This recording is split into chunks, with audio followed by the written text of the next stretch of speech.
તો ઉપરવાસમાં વરસાદથી ભાવનગરની માલેશ્રી નદીમાં પાણીની આવક થઈ છે।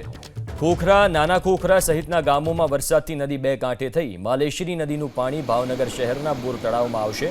બોર તળાવની હાલની સપાટી 37 ફૂટ પર છે। 43 ફૂટની સપાટી પર બોર તળાવ ઓવરફ્લો થાય છે। તો ઉપરવાસમાં વરસાદથી ભાવનગરની જે માલેશ્રી નદી છે એમાં સતત પાણીની આવક થઈ રહી છે। ખોખરા, નાના ખોખરા સહિતના ગામોમાં વરસાદથી નદીઓ બે કાંઠે થઈ છે।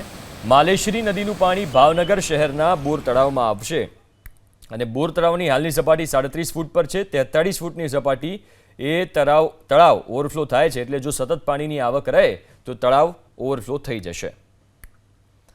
વધુ વિગતો સાથે સંવાદદાતા પાર્થ ફોનલાઈન ઉપર જોડાયા છે। પાર્થ, અત્યારે આ જે તળાવ છે એની શું સ્થિતિ છે? કારણ કે 37 ફૂટ ઉપર પાણી પહોંચ્યું, શું પ્રશાસને કોઈ તૈયારી કરી?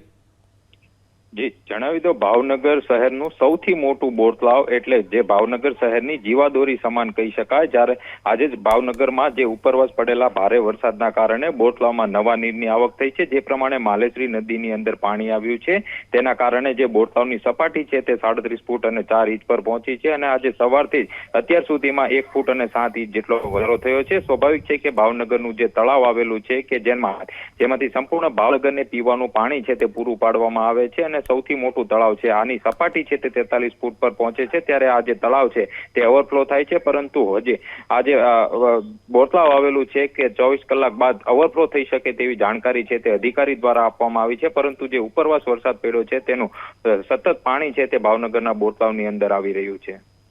બિલકુલ, આભાર પાર્થ વિગતો આપવા માટે।